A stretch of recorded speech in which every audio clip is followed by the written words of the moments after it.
over the last week or so, there have been 3 school board meetings, 2 regular board meetings, and 1 budget meeting.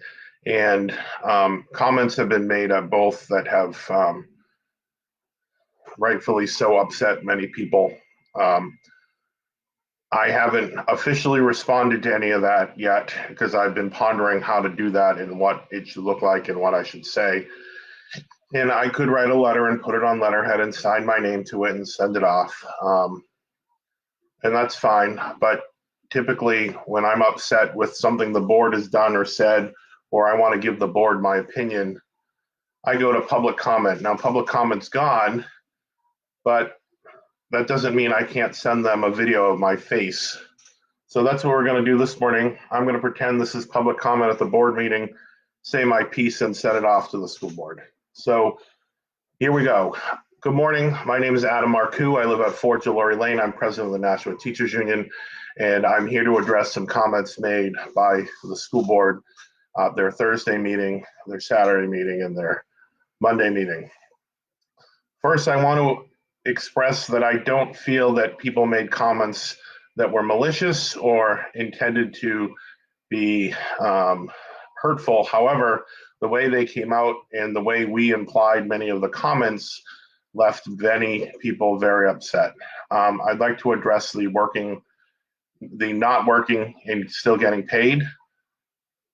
Yes, it's true. I expect that all 4 of my contracts will be fulfilled and those people will be paid. But not once have I said, did I expect people to get paid for not working? And we have not taken anything off the table in terms of addressing some tweaks we could make to address many of the concerns that you've heard loudly from parents, staff, teachers, and community people. We're willing to look at anything. These are strange times. I know that things didn't work out in the past, but that's the past and we're here today, and we need to see if we can find some solution that's equitable for everyone when it comes to ending school. No one is working for free. I'm sorry. No one is getting paid and not working. It's the complete opposite. And to address now the half days. So I understand after clarification and talking to some board members that the discussion about half days was talking about our students. However, I don't think that was clear to people because it was implied that everyone was only working half days. If anything, the teacher's day has doubled since they've left March 13th and done remote learning. Remote learning is not ideal, but it's what we have. And of course, the teachers and staff in this district are making it work and have done on-the-fly learning on their own, some with support, some just Googling how to Google. And I think it is unfair to characterize that they're only working half days. Again, I understand that wasn't the intent of the comments after clarification, but that hasn't been clarified publicly. And I would ask that board members address that at the next full board meeting in public comment, because the fact that there are some people that think or have implied that our teachers and staff are only working half days is asinine. We have seen, you have all seen emails because you get sent them, I get sent them, what our people are doing to make this work for their students. And I think especially doing what's troubling, of course, to all of us is that those type of comments and thoughts come during Teacher Appreciation Week, where in all years, the level of appreciation for our teachers and staff needs to be through the roof. Not that it shouldn't be any other year, but they have excelled, made this work. Name another agency or an organization that could be given literally 3 seconds notice in making this work. There's probably a few, but I had no doubt that our teachers were going to make this work. So if we could acknowledge their hard work in a public board meeting, so the community can hear that from the school board, I would greatly appreciate that. And before I end my public comment, I want to comment on public comment. I feel that there's a disservice to our district by not allowing public comment at school board meetings. I know, shutting me up at public comment is probably the best thing you've ever done, but I still weasel my way in.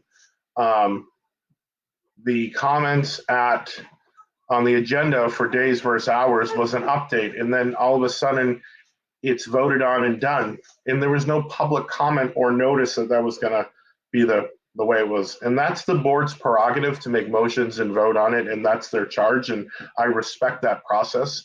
But I feel that when the public is left out of the commentary, as we have been in the meetings while they're happening, we lose something. And had those meetings been at Nashville High School North, that I would have been in the third row, first seat on the right. Deb would have been in the second row, the second to last seat on the right, and we would have been ready to go with comments, because we feel that sometimes we need to give a different perspective and a voice to our teachers and staff, and that's really missing at meetings as they're happening. Because I can write as many letters and emails as I want about an agenda item before it happens, but when things happen during a meeting and then there's things outside of the agenda that need to be addressed publicly, we're missing that piece. So I just wanted to address that. I want to go on, and they know how I feel about them, but I'm going to say it again anyways, just so they don't forget. I have been honored and privileged to be president of the National Teachers Union during this time and watch the amount of work, dedication, and just that these people put into their job. It has been miraculous to watch the relationships between teachers and parents and students, because we can't forget our parents and all of this, and caregivers at home that have been thrown into something different than they're used to. And this would not be working if it wasn't for everyone. And do I think this system is perfect? No, absolutely not. This just proves to me more and more how important teachers and staff are in front of children in the classroom, with small group, whole group, individual conferences, lessons, and stuff. You can't replace that with a computer and distance learning. It's not going to happen. That doesn't mean that our teachers haven't busted their tails to make it work with their Zoom meetings, their group meetings, their small group, their whole class. Our one colleague I know is doing Zoom meetings once a day to read the class novel that they were working on together. So it's not without a lot of effort and time that these people have gone in to put into it. And I just feel that the board, I would appreciate if the board would recognize this work at their next meeting and honor the work, commitment, dedication that the teachers and staff and parents of this district have put in since we've started remote learning. And with that, I thank you for listening and watching this, and I hope that the board will reconsider opening public comment at board meetings. Thank you.